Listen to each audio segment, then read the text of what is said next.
Hello everybody, it's Owen with Owen Super Projects here, and today I am moving my bees that just swarmed. I caught this swarm and I'm going to move them into their actual hive that I went out and bought today. So we're at my neighbor's house right now. She has a community garden and she agreed to let me keep them here so they have more space and a lot more flowers and plants to pollinate and give them nectar. So we're just going to start off. Right now they are in that tub right there. I put them in there because I didn't have an extra hive body at the time. So there's a frame in there with some brood on it too. So they, I don't think I got the queen, but hopefully they'll make a new queen. A lot of them have left, but there's still a good amount in there. So hopefully they'll take off. If not, I'm gonna have to split my hive again, or not again, but split my hive. So let's get started. So right now, I'm going to be setting up a base of cinder blocks for the hive to sit on. The hive is going to be south facing. That's always the best direction to put your hive. And yeah, let's just get to it. Let's see here. Let me adjust. There. Right. So when you're setting up your hive, I find the best thing to do it on. A lot of people say cinder blocks, and I think that's correct. You want your hive to be as level as possible. You don't want it tilting, because if the frames are angled and you're using foundationless frames, they will build the comb, and they always build the comb towards the ground. So if your frames are sitting askew, the comb is going to be built hanging out of the frame. So you want your hive as level as possible. I'm not using foundationless frames, but if you are, make sure it's level. And you always want your hive with a slight forward pitch, so any water that gets inside will run out the entrance. I think in a few minutes my brother's going to be popping over. He helped me when they swarmed to get them over here and get everything set up. And if you want, you can pop over to my Instagram, Owen Super Projects, and I have a video of the day they swarmed. It's pretty amazing. If you've never been in a bee swarm and you're a beekeeper, you're in for a treat when it happens, because it was probably the most amazing sight I've ever seen.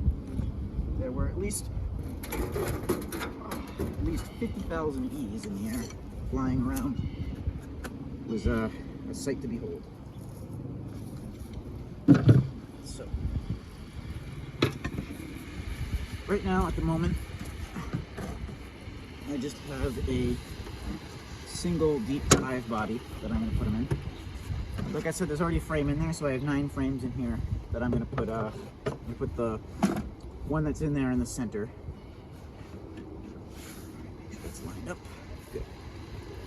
Make sure you guys can see that.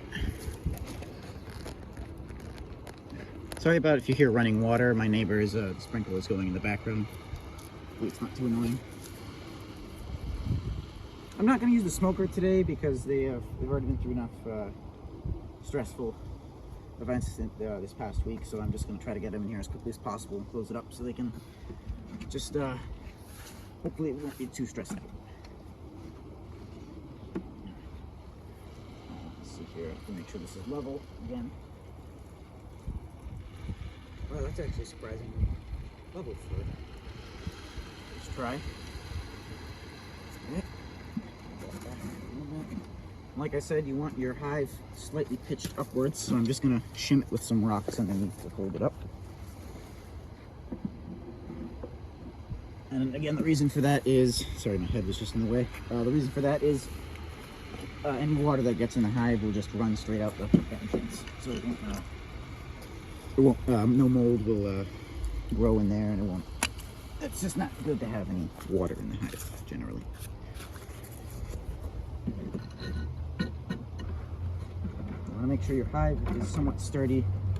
I'm going to come over here later and shore up everything and make sure that it's sitting proper. But just for right now, I want to get them in as quickly as possible. So, right now they're just in this, I think it's like a 10-gallon, 5-gallon storage container that I had in my basement. I washed it out and put them in there.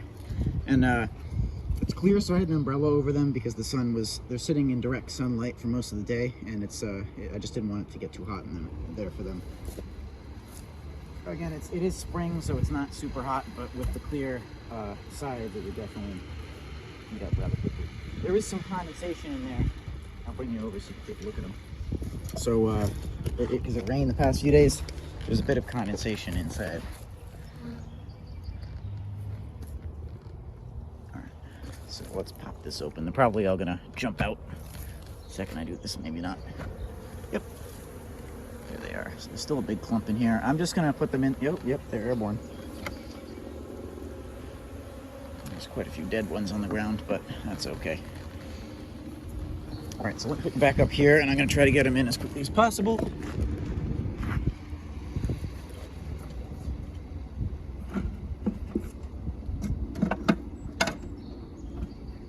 a nice open space for them.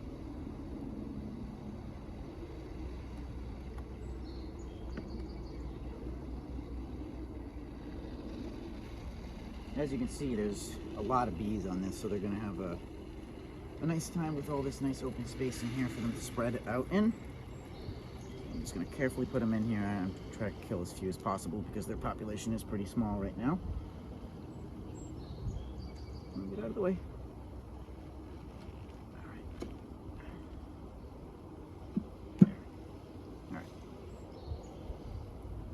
All right. They're in now. Push that over. Good.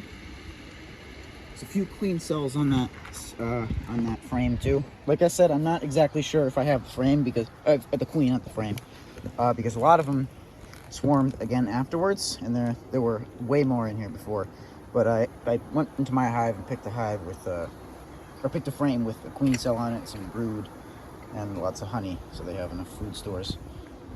But they seem pretty happy as it is. Like, again, they're pretty docile right now. They're not really flying around too much. But yeah, there's quite a few dead ones in here on the ground. I don't think they really had a way to get them out. Normally they just throw them out the bottom entrance right here. Oh, I have to get my entrance reducer. But this entrance was on the top up here, so they couldn't really get them out. They're in here now. I'm gonna try to sure everything up and put the frames over and get this last frame in. Then I'm gonna close them up, and that will be the end of this video. Okay, oops.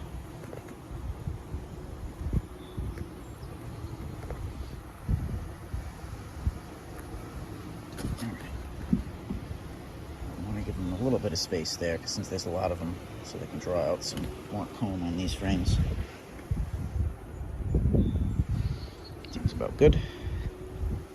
Push that over a little bit. Now you don't want too much space, otherwise they'll draw out burr comb, which is the biggest nightmare for a beekeeper. You try to pry the frames apart, but it's basically glued shut. Yeah, burr comb is when there's just too much space, and they build comb all over the place where they all over the place where it's not supposed to be. So let's put this inner cover on. There we go. Oh, that's weird. Well, that way. I guess this one doesn't have an upper entrance or vent on it. Have to make one. All right. There we go. And just for your information, I'm a local Rhode Island beekeeper, and I get my supplies from Woods Beekeeping in Warwick. Or not Warwick, I believe it's Lincoln, Rhode Island. But they have great supplies, great people, very helpful.